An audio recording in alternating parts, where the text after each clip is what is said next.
Magandang oras mga kababayan, mga ka-Golden Boy. Meron tayong bagong update sa mga nawawalang sabungero. Ayon kay alias Tutoy ay meron siyang bagong whistleblower. Meron siyang bagong testigo tungkol sa pagkawala ng mga sabungero, at hindi lang yan, ito'y credible pa kaysa kanya.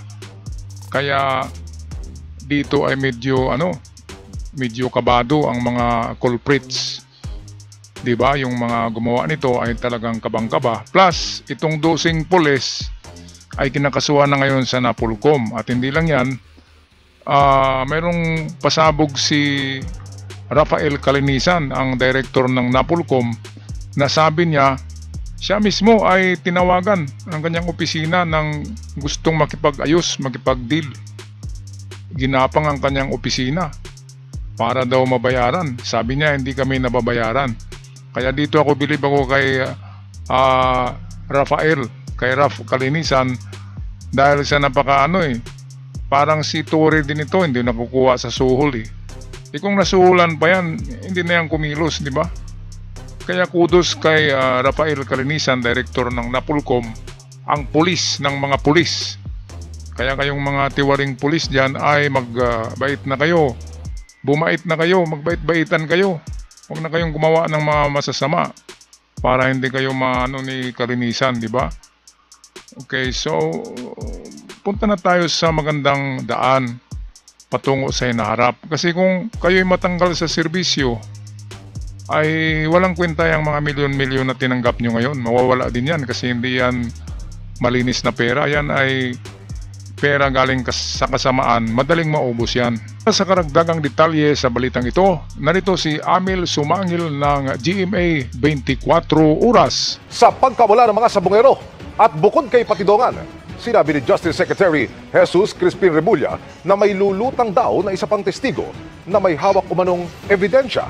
Narito ang aking pagtutok.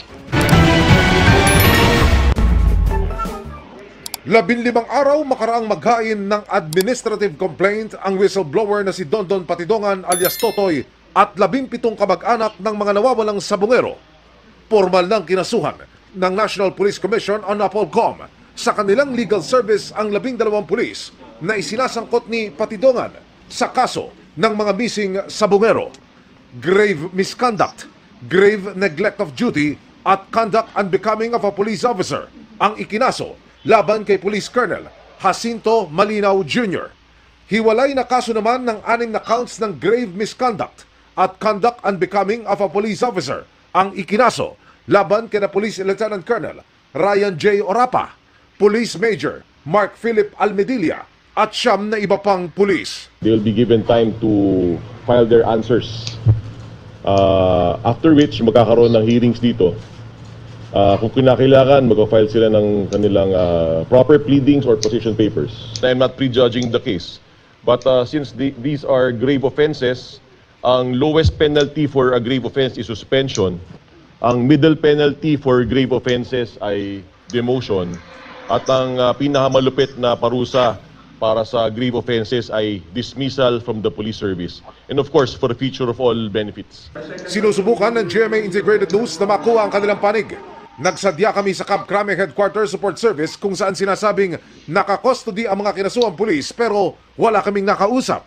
Nakipag-ugnayan din kami sa PNP Public Information Office para makuha ang abogado ng mga kinasuhan pero wala pa silang tugon sa amin. Okay, so yung sinabi ni Calinisan na mga parang parusa ay parang napagagaan lang, di ba? Tanggal lang sa trabaho at serbisyo . Tapos yung pinakagrabe ay matanggal sa trabaho at walang makuhang benefits. Paano kung mapatunayan na sila nga ang gumawa noong mga pag-execute, di ba? So dapat lang ay ang kaparusahan sa kanila ay yung parang parusa sa labas, di ba? Yung tinatawag natin na parusang kamatayan. Yung ganun. Or itong life sentence na pagkabilanggo. Kasi kung lang, tanggalin lang sa trabaho, demotion, mawalan ng sweldo, mawalan ng itong kanyang retirement, ay parang napakagaan lang, di ba? Kasi napakaraming ano nila eh. Ewan lang natin kung meron pang mas mabigat dyan na parusa sa Napolcom. Yan karamihan kasi umabuso ang mga pulis dahil sa kanya na napaka babaw lang ng parusa sa kanila kahit na sila ay nakabaril, di ba? Kahit na meron silang nabaril at natiklo, nadido, pero yung parusa ay tanggal lang sa trabaho, tanggal sa serbisyo. Ay nako, parang kulang ang ano eh. Parang kulang ang kanilang penalty sa ganyan lang. Okay, so balik tayo sa balita, courtesy ng 24 with Emil Sumangil. Bukas ang GMA Integrated News sa reaksyon ng mga pulis na sangkot. Ang kaanap ng mga nawawala, ikinatuwa ang pagsasampa ng reklamong administratibo laban sa mga itinuturong pulis. Lalo raw silang nabuhayan ng loob nang mabanggit pa ni Pangulong Bongbong Marcos sa kanyang SONA kahapon ang kasong ito. Hahabulin at pananagutin natin ang mga utak at mga sangkot, civilian man o opisyal. Nagpapasalamat po kami sa Presidente na nabanggit niya sa SONA na hindi niya lulubayan yung samisin sa bungero. Sana nga po, inintay namin makasuhan talaga pong ang mastermind. Ayon kay Attorney Rafael Vicente Calinisan ng Napolcom, tuloy ang investigasyon para sa iba pang maaaring sangkot sa kaso. Isiniwalat din niyang may mga gumagapang umano para impluwensyahan ang kanilang investigasyon. There are two groups. Yung una, isang bossing ng sabong. Dun sa pangalawang grupo, tinawagan yung isang very, very close sa akin. Ano sa tingin nyo, nababayaran kami dito? Hindi kami nababayaran dito. Sa pulong naman ni Justice Secretary Jesus Crispin Rebulla at PNP Chief General Nicolas Torre III na pag-usapan ang paglutang ng isa pang testigo na magpapatibay sa mga pakayag ni Patidongan. Ito grabe no, kapag lulutang tong isang testigo, dalawa na sila, di ba? State witness.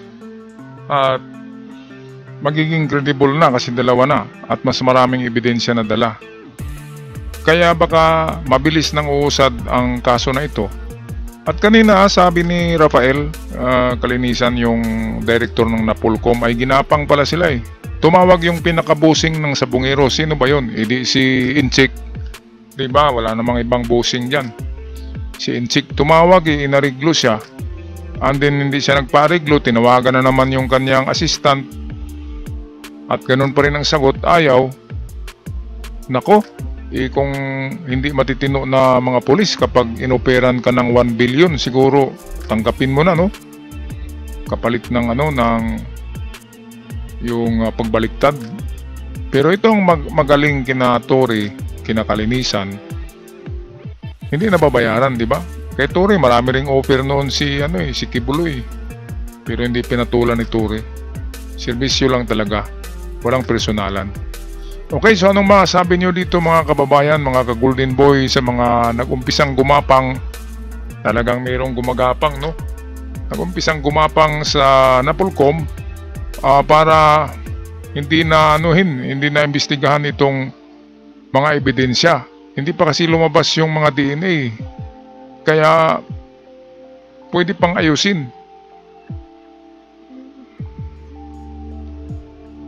Paki-comment sa inyong gustong sabihin sa ating comment section at sa aking mga avid followers. Maraming salamat at sa mga bagong bisita, welcome and huwag kalimutan mag-subscribe para palagi tayong updated sa mga uploads. Hanggang sa muli, ingat ang lahat.